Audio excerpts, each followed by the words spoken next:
Бәріңізге сәлем, мен Мардан. 27 жылдықтың жаңа бөліміне қош келдіңіз. Халық саны 17 миллион 306 мың. Ең үлкен қаласы Амстердамның халық саны 821 мыңға жуық. Қазақстаннан Амстердамға ұшақпен шамамен 7-8 сағат уақыт алады.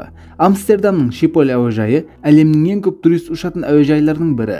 Әуежайдың қала орталығына жақын болуы елдегі Волфсбург қаласына елден басқа жерлерінен 322 метр биіктікте, ал елдің басқа жерлері болса бүткілдей тегіс жерлер. Осылар әуежайға үлкен бір мәселе туындатып жатқан еді. Мәселе болса ұшақтың және басқа техникалардың дыбысы шығуы. Бұл мәселені әуежайдың айналасына бау-бақша жасау арқылы шешімін тапты. Батыс Европада орналасқан Голландияның Кариб теңізінде де 3 аралы бар. Бұл аралдарды да Голландия Карибтері деп атайды. Жалпы ауданы 41.526 км квадрат болған бұл кіші ел 134-ші орында тұрады. ақш-тан кейін әлемде ауыл шаруашылығы өнімдерін экспорттаудан екінші орында тұрады. ақш-тан 236 рет кіші болса да, ауыл шаруашылығы өнімдерін сату бойынша ақш-тан өтіп кетуге тырысып жатыр және қолданған жоғары технологиялармен басқа елдерге үлгі болып отыр. 50 мыңға жуық инвестор және 600 мыңға жуық фермердің болғаны Голландияда ауыл шаруашылығы өнімдері сапасы және технологиясы мамандар тарапынан жыл сайын дамытып отырылады және принцип бойынша жұмыс жасайды. Мысалға, бір фермер жеріне өзі қалаған нәрсесін еге алмайды. Инженерлер жердің әрбір нүктесін зерттеп, не егуге болатынын анықтап береді. Жерге не егу керектігіне байланысты шешімді корпоративтер шешеді. Қолданылатын су және технологиялар корпоративтегі адамдар тарапынан түсіндіріледі. Фермер болса бұл айтылғандарды орындауға тиіс. Өнімді бағалау болса белгілі эксперттер тарапынан белгіленеді. Сатушы да, сатып алушы да бағаға әсер ете алмайды. Тарихта көптеген соғыс болған, бірақ ешбір ел суға қарсы соғыс ашпаған. Голландия болса тарихтан осы күнге дейін сумен соғысып келеді. Себебі жер су деңгейінен төменде. Бұл соғыста Голландия батқақ жерлерді құрғақ етіп, теңізді толтырып, жерін үлкейте бастаған. Осылайша қазіргі жерінің 20%-ын осылайша қолға кірткен. Голландияның суға қарсы соғыстарында үлкен қаруының бірі жел диірмендері. Тұрған жеріндегі су деңгейінен төмен болған жерлерден суды тартып алып, болуы мүмкін болған су тасқынының алдын алуда үлкен рол ойнап жатыр. Голландияның есімі Нидерланд, яғни төмендегі ел деген мағына береді. Мұның себептерінің бірі елдің 38%-ы теңіз деңгейінен төменде болуы. Голландия Европаның теңіз деңгейі ең төмен елі, ал Голландияның ең төмен жері болса теңіз деңгейінен 7 метр төменде орналасқан Пилинс Александр аймағы. Шиполь әуежайы болса теңіз деңгейінен 3 метр төменде орналасқан. Жердің голландиялықтар үшін маңыздылығын айтып түсіндіруге сөз жетпейді. Себебі жерлерін көп қиыншылықтармен осы халге жеткізген. Кішкентай балаларда жас кезінен бастап ауыл шаруашылығымен танысады. Жердің және топырақтың маңыздылығы отбасы тарапынан оларға жастайынан бастап үйретіледі. Осыдан бөлек балалар жазда да, қыста да ерте ұйықтайды. Әрбір баланың ұйықтауы керек болған сағатты мұғалімдері анықтап ата-анасына білдіреді. Кешкі 6:30 мен 7:30 арасында балалар ұйықтаған болуы керек. Мұның себебі болса балалардың мектепте жақсы білім ала білуіне жағдай жарату. 1918 жылы құрылған Голландиядағы Вагенинген университеті әлемнің ең үлкен ауыл шаруашылығы университеті. Ауыл шаруашылығы бойынша бакалавр, магистратура, докторантура және көптеген программалар ұсынады. Дұрыс тамақтану арқылы Голландияның ірі бір сиыры бір жылда 7000 литр сүт береді және бұл әлемдік бір рекорд. Осыдан бөлек елдегі жердің 68%-ы мал шаруашылығына бейімді болып табылады. 2012 жылы Америкада өткен әлемнің 17 мемлекеті қатысқан ең жақсы ірімшік жарысында 40 кісілік жюри тарапынан Голландияның ірімшігі 1996 және 2004 жылда болған сияқты бірінші орынды алған еді. Кейбір мәліметтерге қарасақ, Голландияда біздің заманымыздан бұрын 400 жылдан бастап қаймақ өндіріледі екен. Голландия ірімшік экспорттаудан әлемде біріншілер арасында. Адам күшін минимумға түсіретін жүйесінің бірі. Топырақ астындағы су мөлшерін, топырақ температурасын және минералдардың деңгейін анықтайтын сенсорлары бар. Бұл жүйе жасанды интеллект тарапынан бақыланады. Егістік алаңдарында минералдар аз болатын болса, жүйе автоматты түрде минералдарды тарату үшін іске кіріседі. Бұл да жасанды интеллект тарапынан анықталады және жойылады. Голландияда егістік алаңдарда өзі жұмыс істеп жүрген тракторларды және дәріс сеуіп жүрген дрондарды көруге болады.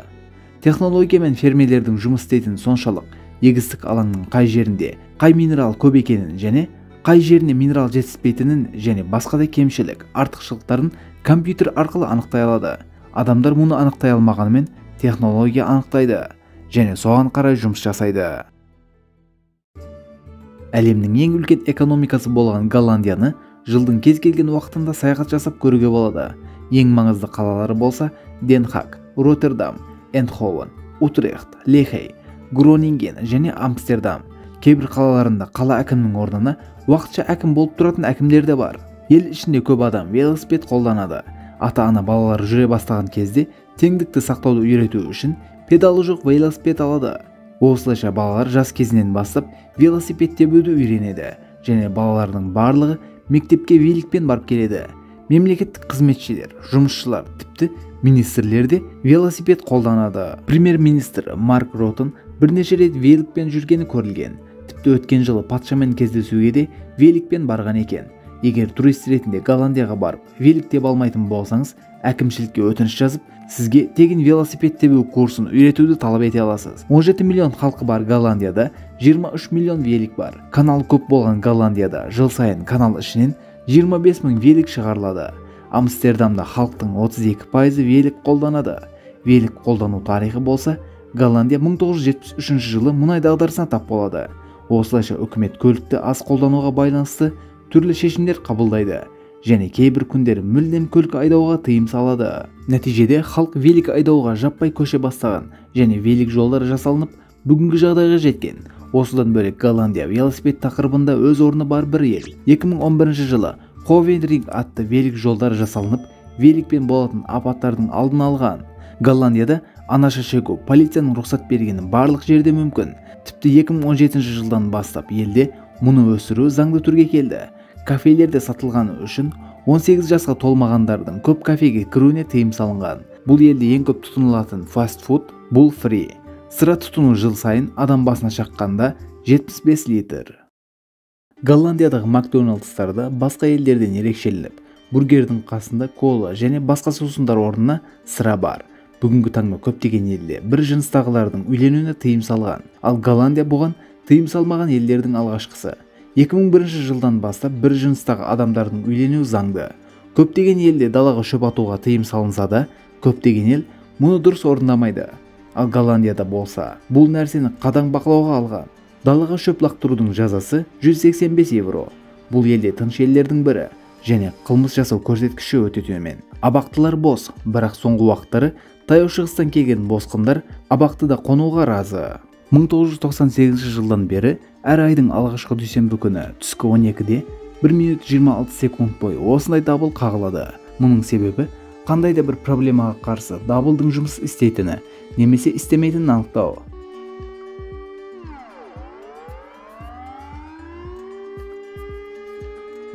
Екінші дүниежүзілік соғыс кезінде яһудилерді елден шығару кезінде 8 трамвай қолданылғаны үшін елде 8-ші трамвай жоқ және 8 санын көп жерде пайдаланбайды. Голландияда пойыздардың барлығы жел энергиясымен жұмыс істейді. 2017 жылы біткен және 10 жыл бойы жалғасқан бұл жоба нәтижесінде елдегі барлық пойыз жел энергиясымен жұмыс істейді. Бельгия, Финляндия, Голландия жел энергия станциялары арқылы жұмыс істейтін пойыздар бір күнде 600 мың жолаушы тасиды. Егер үйді жалға алатын болсаңыз, үй иесі сізге 4 кілт береді. Егер бұл кілттердің бірін жоғалтатын болсаңыз, барып кілт жасатып алу қиын емес. Бірақ кілтті жасату үшін соттың үкімі керек және белгілі бір штраф төлеуіңіз керек. Егер кілтті үйде ұмытқан болсаңыз, аша алатын адам шақыра аласыз. Голландия мәдениет министрлігінің мәліметіне қарағанда, елде 2000 яғни үй сияқты кемелер. Көптеген голландиялықтар үй жалдап ақшаларының көп бөлігін үй иесіне бергеннен көрі, осындай кеме үйлерде тұруды жөн көреді. Голландиялықтар әлемнің ең ұзын бойлы адамдары. Еркектердің орташа бойы 185 см болса, әйелдердің бойы 171 см. Зерттеулер жақсы өмір сүру салтының осындай нәтиже көрсеткенін айтса да, тағы бір зерттеуде голландиялық еркектердің генетикасының осындай екені анықталған.